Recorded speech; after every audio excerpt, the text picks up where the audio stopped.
Good day, everybody. I'm Dr. Brittany Castonguay, CEO and founder of Strategic Human Resources and Innovations. Thank you for coming back again and joining us on our channel.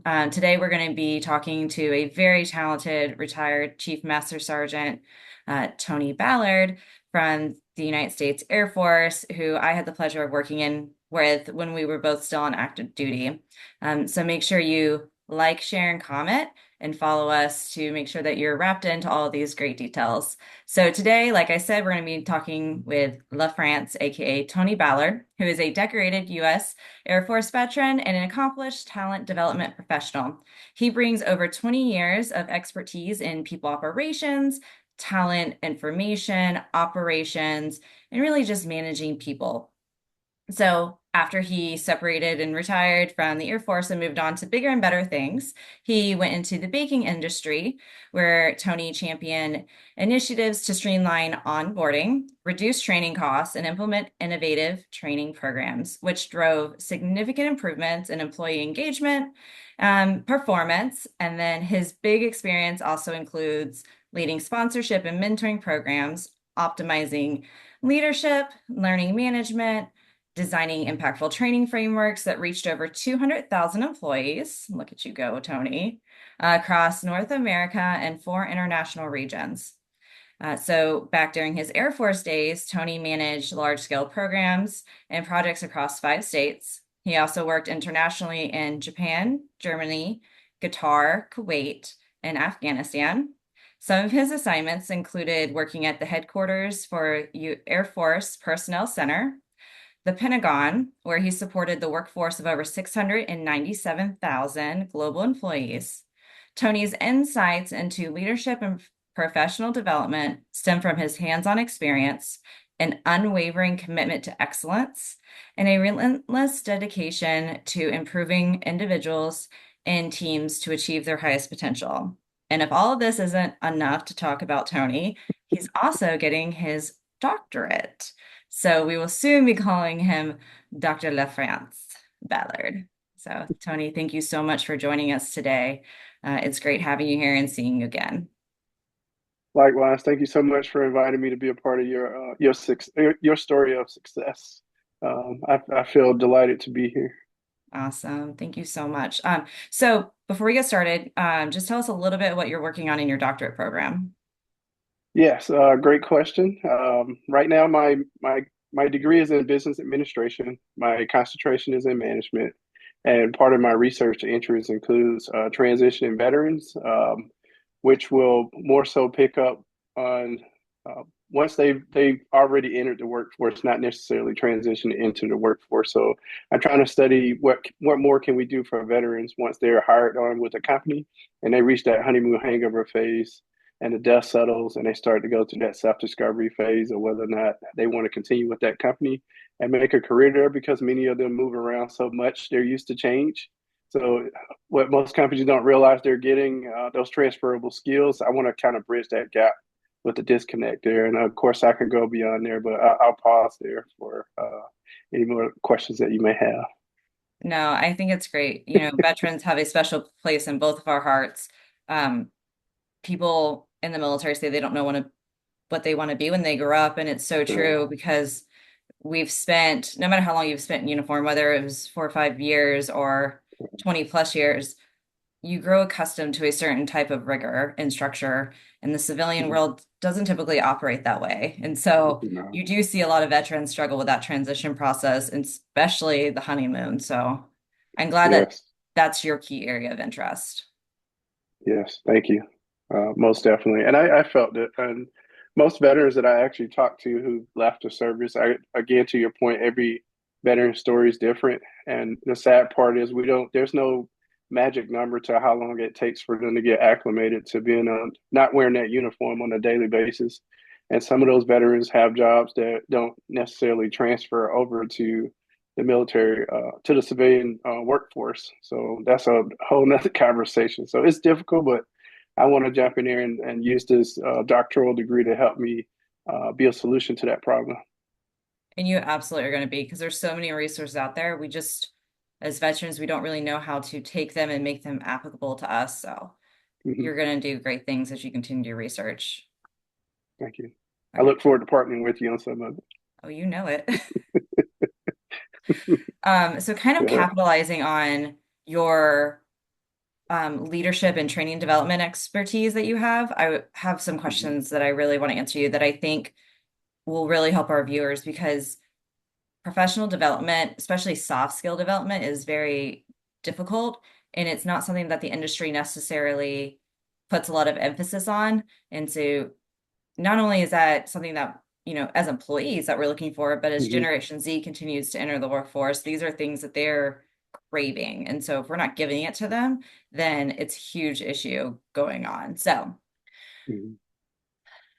something I really want to start off with that I think is going to kind of set the foundation for how this conversation is going to go is my first question. So, can you describe when you felt qualified but overshadowed for a professional development opportunity? And then why do you believe you were passed over?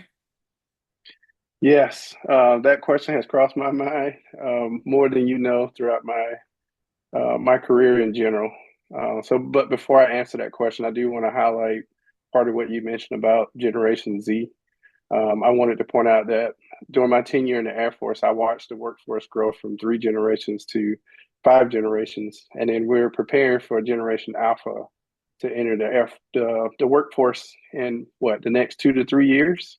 So, with that in mind, there are many times that I felt qualified but overshadowed for a professional development opportunity because of old traditions that did not change with the workforce. So, and that's one of the things that I'm learning during research in my doctoral degree is how static some organizations can be versus looking at it from a dynamic view. And so I noticed that it wasn't about my ability; it was about my seniority. Uh, and for lack of words, the term that I always got was I had to wait my turn because I was new to the organization, even though I was more than capable of doing the job. And over time, I created a circle of mentors. I call my board of directors, and they helped me keep moving and to look at things differently. Although I was fighting against old traditions, but even though I was more than capable of doing the job. So, to answer your question, that's what I felt was that's what I felt was the reason why I got passed over some of those opportunities that I knew I deserved. Yeah, it's really unfortunate. So, for our viewers that don't have a military background, the Department of Defense and the military branches have a centralized organizational structure. And so that means that everything is very hierarchical. Where you would have your CEO and your COO and COFO are your vice presidents, and then your directors, and then your section leads. Like it's very structured like that, but we refer to it as the chain of command. And so you just can't refer to the chain of command. And so some of the things that Tony is talking about here is that something that's often been coined as the good old boy program is that you have to wait your turn. And so Yeah. older generations think, well, I had to start from the bottom and grow up, and Mhm. you do the same. And the military is inherently structured that way. We start Yeah. everyone from the bottom and we grow and develop from within. Um, but obviously, when we do that, sometimes we lose out on very valuable talent. Yes. And so I Yes. think that's kind of Yeah. like what you're explaining here is, it sucks when you're really eager and thirsty and you're like, I have this drive, and I'm just Mhm. not giving you the opportunity. Yes. It could be demotivating. 100%. Yeah. Absolutely.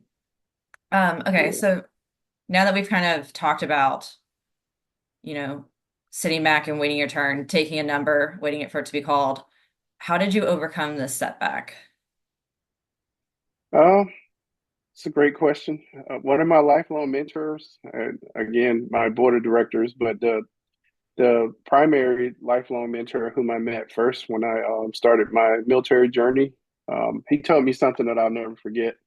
And the first thing he told me when we talked about something similar to this was, if you don't like something, change it. And if you can't change it, you need to change your attitude. And basically, what he meant by that is that we always have a choice. And the choice that we should focus on should not be the choice that should be on something that you can't control. So I shifted my focus to something I call the pie analogy. And one of my board of advisors, they also introduced me to that term, and it kind of helped me navigate those setbacks and help me focus on because I'm structured by based contingent on my dominant personality, not just necessarily military, but all the personality assessments I took. I know without structure, it makes me feel like things are chaotic. So that pie analogy kind of helped me deconflict some of the things that I was dealing with and helped me focus more on my SMART goals. So in pie, the P stands for performance, and it refers to your primary job or any special assignments that you have that are involved with that primary job. And then I is the image, and it more so focuses on how you invest in yourself. So what type of personal and professional development training do you do for yourself to help you develop your own skill sets? And you mentioned soft skills. So soft skills would be one, and your technical skills, which are essentially both skill sets that you use in the workforce. And then the E is exposure, and that's pertaining to how you build relationships through community involvement and how well decision makers know you. So if you don't get involved, it's less likely that decision makers will know you, and you kind of sabotage yourself. So, and that's one of the things that I've noticed more so that people will tend to do in the workforce is they'll focus more on their performance and their self improvement, but they don't get involved in the community, and it can come back to haunt you at a later date. And I'll pause there. So for everyone who's just meeting Tony here tonight, he's a talker, and Yep. sometimes you have to give Tony a time limit, so he's trying very hard right now. I adore it though. Yeah. I liked how you introduced the PI acronym and accompanied it with SMART. I'm a big proponent of SMART. Mm-hmm. It's applicable to everywhere in life. I even talk about it with my kids, but you know, it's all about your mindset. If you go in it with the expectation that, things aren't going to change or that this is just how life is, well, Mm-hmm. that's the standard that you have created for yourself. And so now you're Right. accepting what these other individuals are telling you. Obviously, you knew your self-worth from a very young airman. And so you said, no, I'm not accepting this and I'm going to keep pushing forward.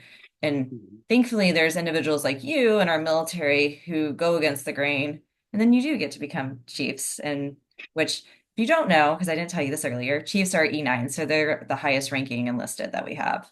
And they definitely keep our senior leaders from making really bad decisions. So we need them. Okay, so let's move on. Self-development. We've kind of talked about this a little bit. And as you kind of indicated, it's something that's lifelong. You joined right out of high school, the Air Force. You went on, got your bachelor's and your master's, and I was there with you when you were working on your master's and your capstone and how energetic you were. And you take notes everywhere you go. I'm sure you have a I notebook do. or your computer up in front of you right now with notes. See? Um, and now you're working on your doctorate as a retiree. So Mm-hmm. self-development is something that you definitely hold very strongly to your core. Those opportunities don't always exist. And these are things that we have to create for ourselves. So, for our viewers out there who don't know necessarily how to create those training opportunities or don't have them available, what recommendations do you have? One thing that helped me along the way is finding people with characteristics that I would like to emulate to kind of help me build on those self-development goals. An example I always use is public speaking because it's most people's number one fear. So I would ask individuals who were great at speaking to give me advice on how I could improve. And most of the times, those were my senior leaders when I would sit in some of their town halls or their staff meetings, and I like the way that they facilitate discussions. I would wait until the opportunity presented itself and then just ask them when I could catch them by themselves, like, hey, what is your strategy for how you facilitate meetings, discussions, workshops, seminars? And then they would give me little insights, tips like for just something simple as farewell, and you have to do an impromptu speech. One acronym that I received was HAT. So honor the person or the team, associate a short story, and then thank them again, and then get off the stage. So just little stuff like that. I mean, you don't think about it, but and then to personalize it, like add more examples of real world experiences to the story so that you can kind of help people connect the dots. Because I noticed during my research studies with Kennesaw State University is that what we do doesn't change, but how we do it does. And so I kind of lean into that a little bit more. And then I also use tools that I acquire as you can see from what I do in my my time now with Kennesaw State University as well. And I'm always looking for opportunities to grow. So one of the things that I've leveraged while I'm in school is my Association of Talent Development membership. So I'm a member of the national chapter and the local chapter here. So I get a chance to connect with talent development professionals across the Metro Atlanta area, and they're helping me learn some things that look at things in a way that I haven't before. Because they're all talent development professionals, and everyone has a different footprint or DNA, as I call it. So the way they look at things from a self development perspective is completely different than what I do. So I would challenge people to join a professional association that's affiliated with your interests. And then I do want to point out that when we worked together in North Carolina, one thing that I picked up from you, I try to look for ways that people acclimate into a new organization, and then I add it to my hit the ground running plan, is what I call it.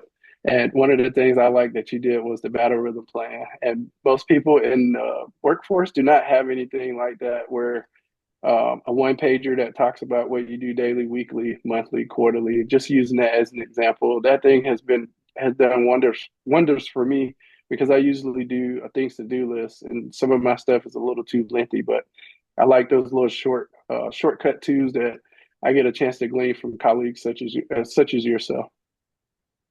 Thank you. Um, the battle rhythm, I don't even know what the civilian terminology would be for that, but it's basically what Tony just said.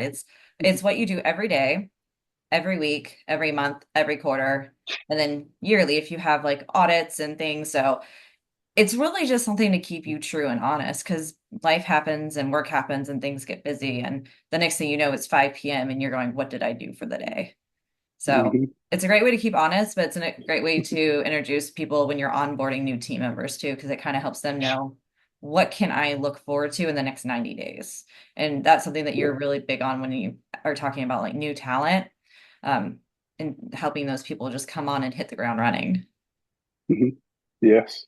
And one thing that I saw that was similar to your point, working in the talent development space in the banking industry, where the planning matrices and just a calendar. So the way people do calendars, I've seen it so many different ways. I've seen one pagers where it just goes by the month, some that are week by week, but I like calling it the battle rhythm or the calendar management plan. But I love it. I just said it's been working wonders, and I introduced it to other few people because I mentor a group on Kennesaw State University and student affairs on the student engagement and belonging, and some of them are like undergraduate students that are working for like the first time, and some of the stuff is like foreign to them. So it's nice being able to leverage my experience and help the undergraduate students.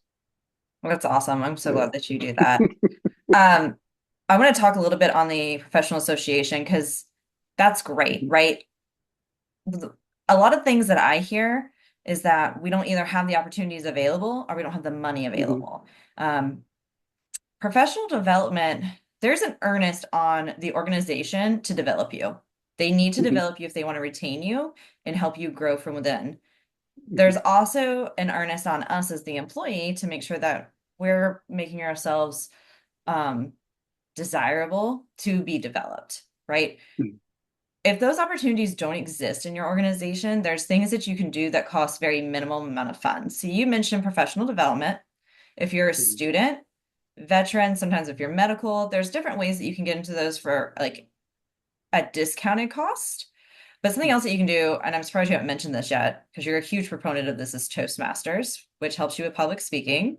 And Toastmasters is free.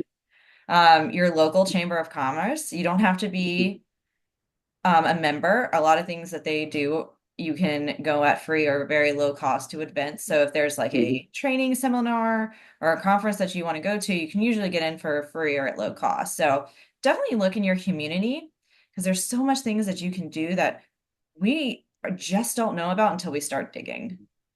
Yes. And if you hear about any networking mixers like on Eventbrite that are on topics related to like what interests you, like I would take advantage of those. And like more about getting involved in the community, that E and pie, the exposure piece. It's once you go to one event, it's where you typically will meet someone who will invite you to another event that's not even affiliated with the event that you're at. And that's how I essentially got introduced to the Association of Talent Development. I went to a Chamber of Commerce event and met an executive coach, and I presented myself as a learning and development, independent learning and development consultant, and that's how the conversation started. See? Networking, it's all about talking to people because you never know where Yes, it's going to lead. no, we don't. Okay, so you and I really focus on servant leadership. And so for those that are listening, servant leadership, it's a little bit different from transformational leadership. But there's a lot of similarities. So a servant leader is someone who adapts their leadership style to meet the needs of the individual in the situation that they're faced. So we know that based on rapport, it's all based on the relationship you have with your employee, how you talk to them, how you provide feedback, how you train and develop them. It's all individualized and it requires a lot of effort. But what you get in dividends on the end is something that you can't manifest really any other way because it's a true and authentic relationship between the employee and the employer. So looking at this from that servant leadership lens, you're really looking at the team's needs and you're using their energy to help others. So as a servant leader, what have you done to create professional opportunities for others?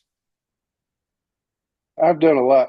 Uh, Pick one. so, just to give you an example, lunch and learn seminars. I set up one-on-one coffee chats. I even created customized training, whether it's for a target group or a small groups. So, small groups to me are more effective. And then the only time I've really done it in a large capacity is if it's at a conference. But there's things you could do there as well to make it beneficial to the and meaningful to the crowd. Especially, I get a chance to do that on the stage for ATD when we do our monthly professional development seminars, and I try to make it practical. So I focus on how do you apply when I'm facilitating versus lecturing you on what the topic of discussion is, and it goes over very well. And the last discussion I did back in June went over so well that they actually published it in our Learning Exchange a platform, so LXP platform. So it got published, and people are still going back and forth looking at those tools that I shared with all the other talent development professionals across Metro Atlanta.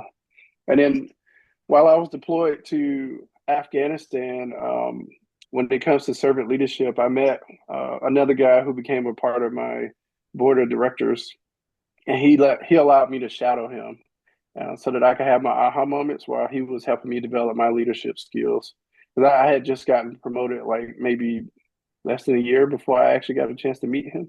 So when we start talking talent development, to your point, and there's three categories per se. You have the individual contributor, your middle managers who are in between those first line supervisors, and then those senior leaders. And I was transitioning from being a level two manager to a senior leader, and I didn't quite grasp like what exactly should I be doing there because of sometimes there's a sink or swim perspective there approach by senior leaders that will allow you to fail instead of saying, hey, this is how we do it. But he showed me how to use some of the tools that I was given. And one of the books that I always go back to that was a part of our discussion was The 1 Minute Manager by Kenneth Blanchard. And it touches on a lot of what you mentioned at the beginning of this question. And I was introduced to that about 16 years ago. And the way it's broken down is like when you start a new job, people are typically motivated to do the job. They're excited until you take that away from them.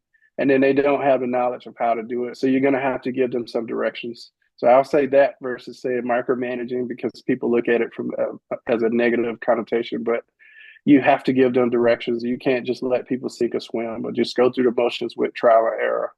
So that once I kind of walk them through what they're going to be doing and give them those directions. Of course, your motivation is going to decline a little bit, but their knowledge, as that knowledge goes up, I start coaching them. And the example I always use is driver's education. So I take a seat in the passenger side and I let them drive and I watch what they do. so that they can have that warm fuzzy and they feel like they have that support sitting right next to them. And then once of course, their motivation is going to fluctuate from time to time, but they're okay to do the job on their own. I kind of take a step back and I give them autonomy to kind of make it their own. And then they let me know when they need me. But my ultimate goal is to get them to a level where I can delegate the responsibility to them and take PTO without having to worry about whether or not they're going to survive. Oh man, when you can take that PTO, that's the best. Yes, I don't want anybody calling me while I'm out of the office. No, not at Yeah, all. But what you talked yeah. about is a scaffolding approach. It's where you start Hmm. off very intense and very narrow. And Hmm. then as they gain that experience and expertise, you start stepping back a little. Hmm. Scaffolding is something that humans naturally do in all aspects of our life. You don't have to Hmm. be in a leadership position. We scaffold with children. We do it with adults. We do it in therapy. We do it in training, like you've mentioned. So it's a very effective technique for not micromanaging, but giving Hmm. someone the left and right bounds to be autonomous with time as they become more proficient. Hmm.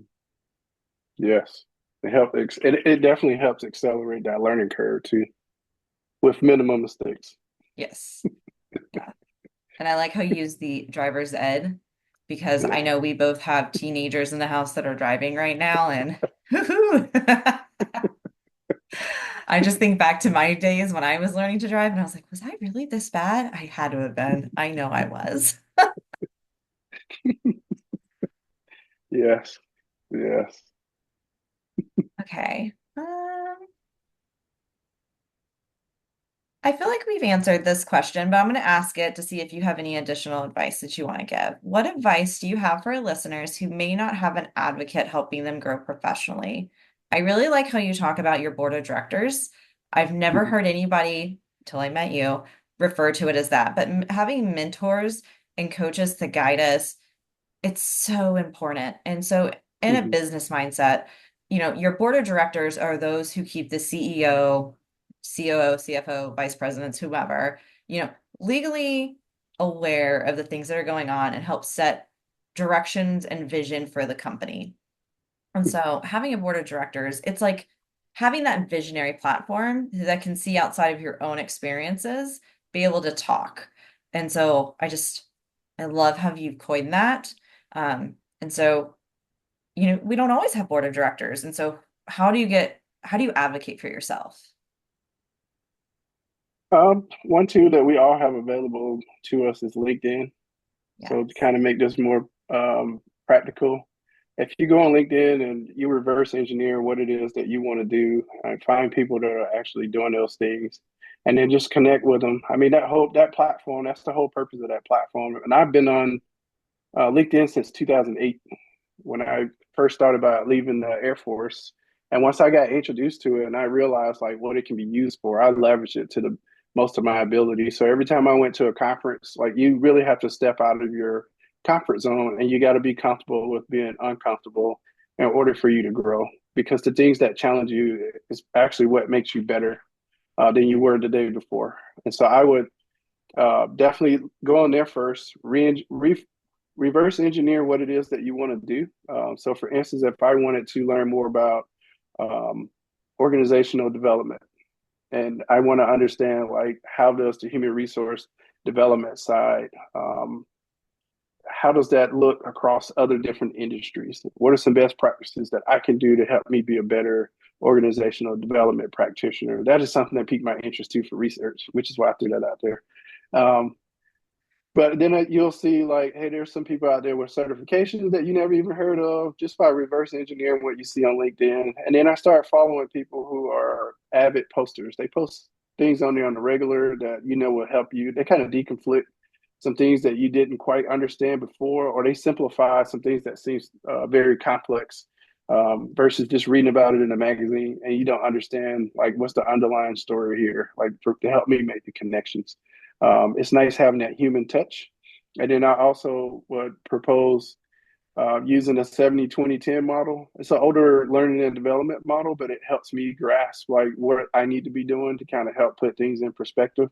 So 70% of what you do is all hands on. Like this is real world practice, how I do this. Basically how you do your job day to day, the day-to-day operations. And then from there, 20% of what you do is by mentoring and coaching. So you need to find someone with characteristics that you would like to emulate. Again, public speaking, or I need to develop my interpersonal skills, how I communicate with other people. And I see people who are good at it, especially someone with a coaching certification. So those are the people I really want to connect with and ask them, can you share some of those best practices with me so that I can develop myself as well? And then that last 10% is the formal education.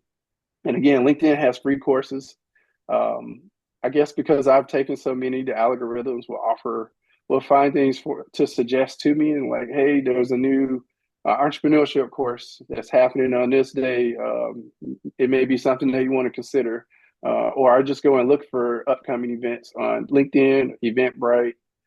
Find something that's related to what you want to do that's free. There's a lot of free training out there because people are just trying to develop their facilitation skills as well. So capitalize on that and then go to what you mentioned earlier, find a professional organization to get involved in. And you'll be surprised at what you'll learn because that social learning aspect is huge. And that's where the majority of that human factor takes place. Did I answer your question? Oh, 100%. Because, you know, it's very easy to emulate people who've been doing this for a Mm-hmm. long time and to get there and be like, oh my gosh, you look so polished and put together and just, I can never do that kind of thing. And it's take them Mm-hmm. down off the pedestal and make them a human because they have been there. We Yeah. did not get here overnight. This was a Mm-hmm. long time of growing. Um, Yeah. I do want to ask you a follow-up question though. So when you were Mm-hmm. a young airman, you didn't necessarily have people looking out for you in the beginning, especially in your first couple, your first contract. So like your first 4 years or so. What kind of clicked for you that made you realize that you had to advocate for yourself? Um, I would say looking at what I'm a naturally an observer. So I observe what I see going on around me. So if I see people get different type of treatment versus what I get, and it wasn't necessarily um, a race ethnicity thing. It's just like we don't know who knows who. So I guess to answer your question, I learned that it's more so about who you know a lot of times versus what you know. And then that's when I started asking questions to the people that I felt the most comfortable to talk to. And that actually created relationships that lasted throughout my entire career. So, me being observing my leadership philosophy is the best way to explain what I learned along the way because my mentor actually grabbed me the first month of my first duty station when I initially entered. And the key words that we always would tell each other is to listen, learn, observe, and pay it forward. So to answer your question, those are the four things that I had to learn to do early on. And so the more I listened, the more I learned, the more I observed, the more I paid forward. I tried to pay it forward, the more it helped me see things from a bigger picture, and then it helped me understand like what questions to ask, who to go to ask those questions, and what I should be doing that I haven't done. And then the more I started reading books like The 21 Irrefutable Laws of Leadership with John C. Maxwell, he had a lot of. I read that book twice. The second version that he published had 360 surveys in there. So for each chapter, there was a survey that you could take. And so I just so happened to share one of those surveys. I sent those surveys to a few of my friends and colleagues from a 360-degree perspective with my family members, and it asked four questions. And those four questions were for me to sharpen the saw. So a lot of things I learned about myself that I didn't. And I like the rules of engagement. When I gave them the survey to take on me, one of the things I couldn't do, I couldn't respond to any feedback they gave me. So the whole purpose with me was for me to ask them questions and to digest it. So, of course, that was hard for me because I wanted to, like, well, why would you say that there? But they gave me examples, and I was like, you know what? Let me think about that. You're right. Yeah, when someone points out a blind spot to you, that can be pretty But tough. Um, it's not easy. It can be hard to digest. yeah. but how to win friends and influence people, Dale Carnegie, he mentioned that in his book that you have to be willing to accept criticism if you really want to grow. You can't defend it. So what I started doing was I made sure that I surrounded myself with people that would tell me what I need to hear, not what I wanted to hear. So that helped me too. Absolutely. It's Yeah. very difficult to put your ego aside and say, okay, Yeah. maybe I'm wrong. Maybe I can grow a little bit. That's part of maturity and growing up too. Yes. I love it. Okay, so what advice? Oh no, we already asked. Sorry, I already asked that question. Um, It's a great question. it was a great question. I was like, we could keep talking about it for a long time. Mhm. You mentioned, I'm trying to think of how I want to word this. So you mentioned the 360 feedback. Mhm. That's like it's still a fairly new concept when it comes to, our blind spots and acknowledging who we are, where we're at and how we can grow. Can you expand a little bit more on that 360 feedback and what tips you have for someone who might be interested in learning a little bit more about it? Yes. So the 360 feedback actually is part of how our professional military education curriculums are set up in the military. So it covers your intrapersonal skills, which is basically how do you view yourself, if you were to assess yourself, and then interpersonal skills, the people that you interact with on a day to day, like your colleagues, your peers, um, customers, clients. And then from there, like how are you viewed by the organization? So from a workforce perspective, the people below you, your colleagues that you work alongside, and then the people you work for, you would be surprised at the type of feedback that you get that points out things that you can't see for yourself because sometimes we only focus on like what our dominant personality will allow us to focus on. So with that 360 feedback comes in is it helps you calibrate where you're not looking. And so what I always four lens was one of the best foundational personality assessment that I've taken. And it talks about which side is your dominant and then how you dial up your other energy levels is how I like to refer to it. So for instance, I naturally dial up both introvert tendencies where I'm a big picture thinker and I'm a introvert with social butterfly tendencies, hence why I like to talk. And then from there, I transition to the details, that introvert that really doesn't talk, but they're constantly absorbing everything. And then from there, you have your free spirited. They're the opposite of my dominant personality. So they're the extrovert with introverted tendencies. So they get their energy from being around people versus me, it depletes me. So even though I can talk to people all day, by the time I get home, I will pass out. And Yes. then the last one is the extrovert. Those are the ones that speak to think and they're always talkative and sometimes they talk a little too much and they use their outside voice all the We all know who those people are. time. Those are the people you don't want in the meetings. Yeah, oh yeah. That's why you set ground rules. Yes, very much so. Yes. Um, okay, before we wrap up, because we've asked all the questions, and there's something we've talked a lot about your board of directors and your mentors and how they've crafted you over the years. If somebody was looking to network and develop, a relationship where they could be a mentor with someone, what tips do you have for them to help them develop that relationship to find a mentor? I would start with someone that you feel comfortable talking to first. And we all have those individuals around us. And if it's someone that you work with that seems like they're approachable, I would try them first within your work center. Um, but don't be afraid to ask. I would pull them to the side and kind of ask, like, hey, if you don't mind, can we schedule a one-on-one coffee chat? This is something I do every time I go to a new organization, too, by the way.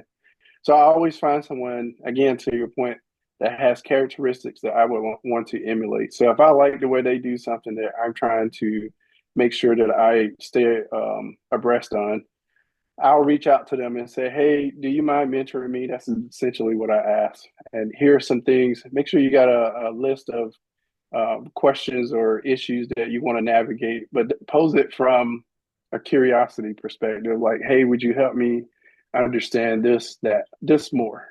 And so in academia, I sought out two professors to help me develop as a novice researcher. So I asked questions about methods. That is something that I struggle with. I think everybody struggles with that if you don't have a strong statistical background. So I asked if we can meet once a month, schedule permitting.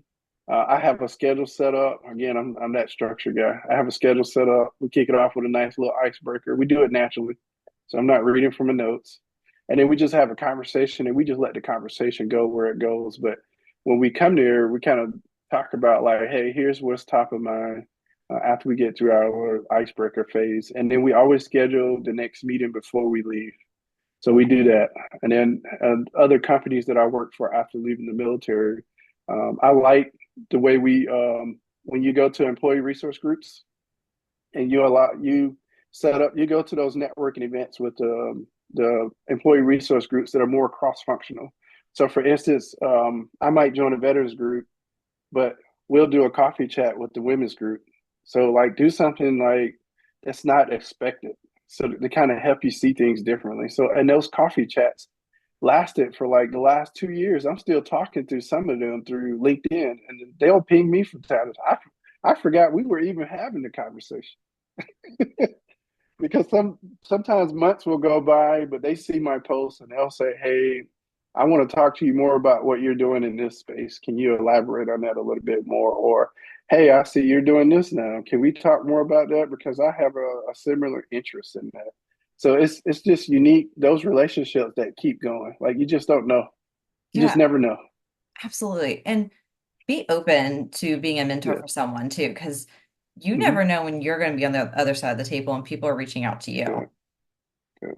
Oh, one of the things that so from a mentor perspective, like one of the characteristics that I learned along the way that I don't hear a lot about is followership. Mm, So it's almost like a new term. You have to learn to follow before you can learn to lead. And that goes back to servant leadership because it's an inverted pyramid. So one of the things that I learned along the way is sometimes you just go listen to understand, do not respond when you're mentoring, and just let it digest because sometimes what they're telling you is like you're only going to get parts of it in the beginning until they let their guard down. So you're watching their body language, and it's almost like you're having um,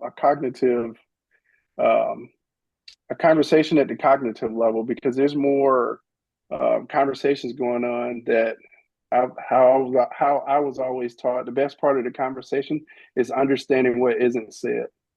So sometimes you have to have multiple conversations and then just let the dust settle before you really understand what's going on and pay attention to the things that you can't see. Like that's where my focus started going. But when you're mentoring someone to your point, make sure you start that mentorship with SMART goals and then you stay on task. Because I've had people that I asked to mentor me and I ended up doing something that they wanted me to do versus why we even established the relationship in the beginning. So you need those SMART goals so that you can stay focused. And and we ended up just not even talking anymore. And I think that only lasted like a couple of months. But you know, yeah. You hear like there's like little like clicks in the background, like yeah. Because this is so on point. When you're in these type of conversations, the mentoree should be talking, 60% of the time. You should only be talking less than 40% of the time. So, mm-hmm, yeah, it's really what they're saying because people just want to feel validated. You don't have to mm-hmm, agree with them. yeah, Absolutely not. You do not have to agree with what they're saying. Listen, ask clarifying questions, guide the conversation, but mm-hmm, let them drive what they want to say. And then, yep, sometimes when I'm talking, and it doesn't matter if I'm talking to my children, my husband, employees, coworkers, friends, I just say, do you really want to complain right now and just get it off your chest? Because I can be a listening ear. Let me get a snack, coffee. I'm going to eat my cookie. You just complain. And I will sit here and I will listen because sometimes that's all people need. Yeah, they do. They just need to exhale. Yeah. Okay, Tony, I appreciate you so much. My viewers appreciate you so much. If you haven't already, go and follow Tony on LinkedIn. He Mhm. posts some really great stuff, and I hope that you follow him through his doctoral journey. He's going to be doing his qualifying exam in February, and then hopefully, maybe next year we'll be seeing Dr. Ballard. I don't know how quickly you're wanting to get through your dissertation defense, so. No, it'll probably be 2026. It's okay. We will be here to celebrate you along the way. Um, so I'm gonna comment his or link his post down in the comments so that way you can follow him. He's a great mentor and someone that you can reach out to if you have any questions. And again, if you haven't already, make sure you follow, like, and share Strategic Human Resources and Innovations because we have great content like this coming out and we're going to keep pushing content like this out because our role here is to help you grow. So Hmm. thanks, Yes. Tony. Thank you. Bye. Thank you for having me. Ah, I love it. Anytime. You can come back whenever you want. All right.